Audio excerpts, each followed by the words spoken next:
तो बच्चों आज हम लोग सीखेंगे कि 2 से या 3 से विभाज्य होने वाली संख्याओं के बारे में।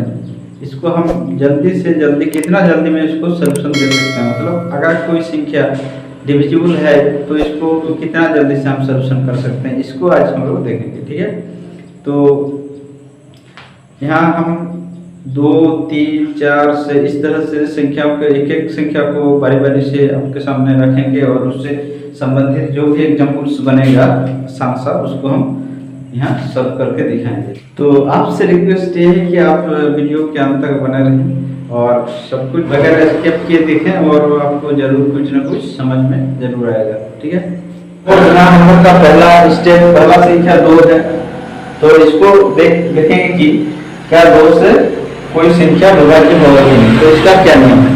तो नियम यह है कि अगर किसी संख्या के अंतिम अंक 0, 2, 4, 6 और 8 रहे तो वो पूरी संख्या जो है 2 से विभाज्य होगा। इसका मतलब ये है कि मान लीजिए कि ये हम संख्या लिए हैं, ठीक है, ये तो इसके अंतिम अंक यानी ये होगा। ठीक है, यहाँ से स्टार्ट करेंगे तो अंतिम ये होगा, ये शुरू होगा। ठीक है, तो अंतिम अंक अगर इकाई अंक किसे कहते हैं, इकाई अंक अगर 0, 2, 4, 6, 8 है तो वो संख्या पूरी तरह विभाज्य होगा। ठीक है, तो यहाँ पर 0 है, इसका मतलब यहाँ पर लिखा हुआ है ये नियम, तो यहाँ 2 है, इसका मतलब ये पूरी संख्या जो है 2 से विभाज्य होगा। ठीक है, तो इसके अलावा जैसे कि हम यहाँ 2, 3, 4, 5, 6 ये 6, इसका मतलब इकाई अंक यहाँ पर 6 है तो इसका मतलब ये 2 से विभाज्य हो जाएगा। ठीक है, तो इसी तरह आगे देखते हैं 3 से किस प्रकार कौन सी संख्या विभाज्य होगी। ठीक है, उसका क्या होगा। तो अभी हम लोग के पास है 3 से विभाज्य होने वाली संख्या कौन सी है। ठीक है, तो इसके नियम है कि अगर किसी संख्या के अंकों को जोड़ने पर योगफल को अगर 3 से पूरी तरह भाग हो जाता है तो वो पूरी संख्या जो कि 3 से विभाज्य होगा। तो यहाँ पर एक एग्जाम्पल लेके देखते हैं, जैसे कि यहाँ पर 3, 2, 1, 3, 5 ले लिए। ठीक है, तो इसका अंक ये सब है।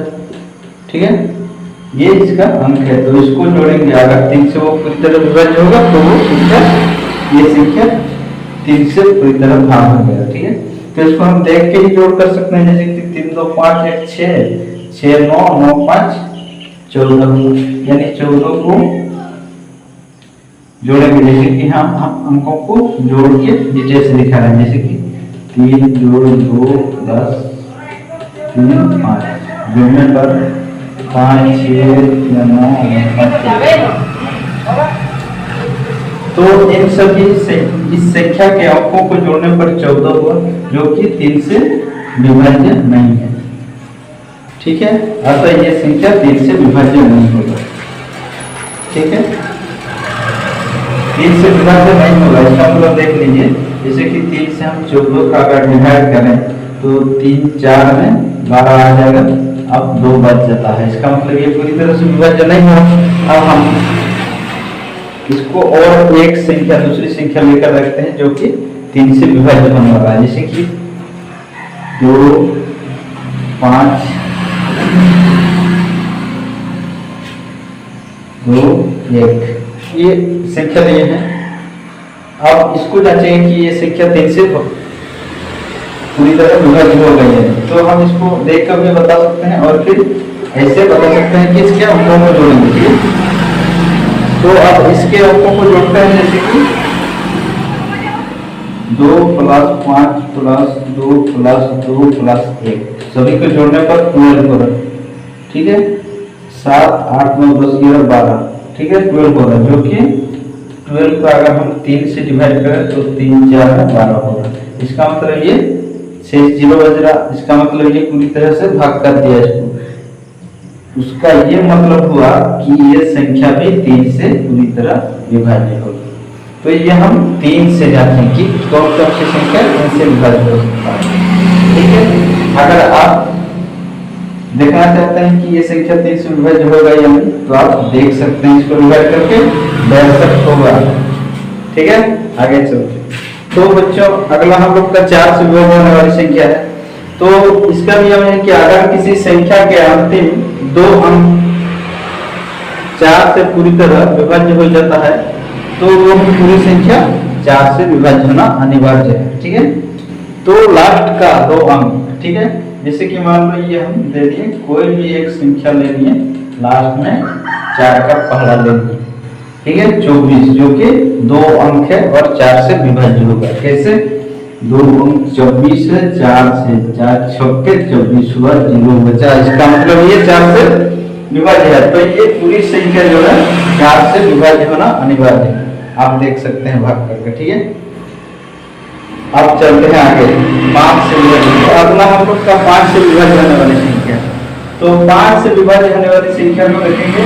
अगर किसी संख्या के अंतिम यानी इकाई अंक 0 और 5 रहा तो वो संख्या पूरी तरह विभाज्य होगा 5 से, ठीक है। देखते हैं, जैसे मान लीजिए संख्या में हम 3 4 आदि कुछ भी रहे, लास्ट में 0 होना चाहिए, ठीक है। तो ये संख्या 5 से पूरी तरह विभाज्य, क्योंकि अंतिम अंक जो कि इकाई अंक 0 है, ठीक है, ठीक है। और एक एग्जांपल लेते हैं, जैसे 2 1 3 4 5, इकाई अंक 5 है, तो ये संख्या पूरी तरह 5 से विभाज्य होगा, ठीक है। तो इस प्रकार ये 1 से 2 से हम लोग 5 तक सीख लिए, ठीक है। तो इससे पहले हम लोग देखें 2 3 4 और 5 से भाग होने वाली संख्याओं को बहुत आसान सा तरीके से हम लोग इसको मतलब बचा सकते हैं कि क्या ये संख्या 2 से या फिर 3 से विभाज्य होगा। तो अब हम लोग सीखेंगे 6 से, ठीक है। तो 6 से कौन कौन सी संख्या विभाज्य होगा? 6 से विभाज्य होने वाली संख्या, ठीक है। तो 6 से विभाज्य होने वाली संख्या, तो 6 ये यहाँ पर 2 संख्याएं मतलब मल्टीपल होने से बनता है, जैसे कि 2 और 3, ठीक है। और भी एक है लेकिन उसको हम लोग को नहीं चाहिए, बस ये चाहिए। तो ये 2 और 3 से मतलब इसका मतलब 6 से विभाज्य वो संख्या होगा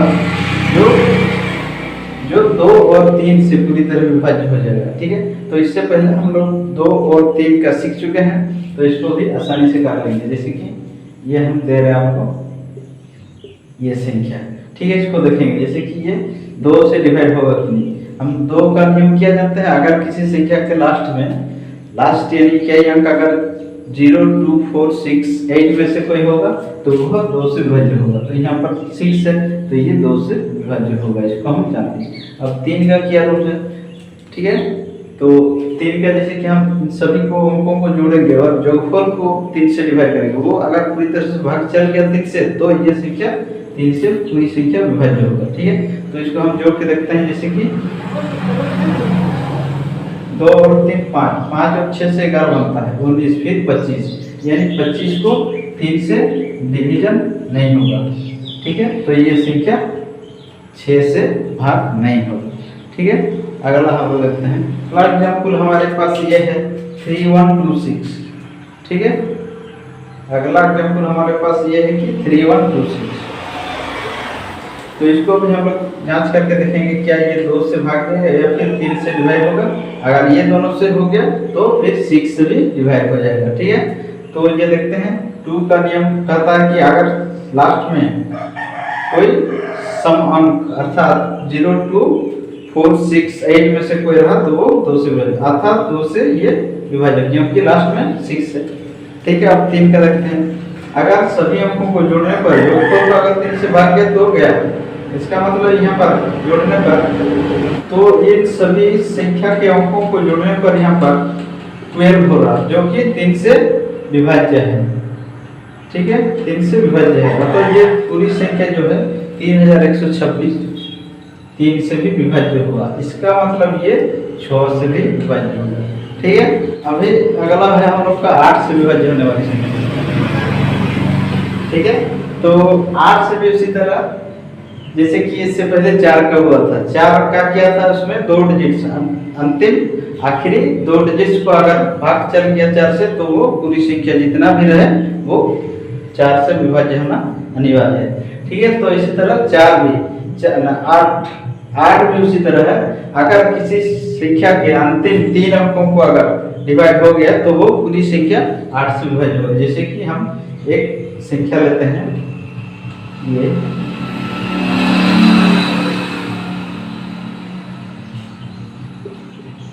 ये संख्या लेते हैं, ठीक है। तो ये संख्या ये है, तो अंतिम 3 अंक ये है। ठीक है, तो इसको भाग करके देखते हैं। अगर पूरी संख्या भाग चल गया तो इसको लंबा भाग करने का जरूरत नहीं है। अगर लंबा भाग करेंगे तो पता चलेगा लास्ट में कि ये भाग जाएगा कि नहीं यहाँ से। ठीक है, तो हम यहाँ पर सबसे आसान तरीके ढूंढ रहे हैं कि ताकि इसको हम जल्दी से बता सकें। तो ये हमको लास्ट का 3 डिजिट को डिवाइड करना है। तो 5 1 2 का, तो इसको डिवाइड कर लेते हैं जैसे कि 8 में। ठीक है, 8 छक्के 48, तो कितना बचा 3। 8 छक्के हम लोग के पास हो गया 48, कितना बचा 3 और 2, 8 4 में 32 हुआ, अर्थात 32 हुआ। तो ये पूरी तरह से भाग चल गया। ठीक है, इसका मतलब ये अगर 3 अंकों को काट लेता है तो ये पूरी संख्या को ये काट लेगा, अर्थात ये पूरी संख्या 8 से विभाजित होगा। ठीक है।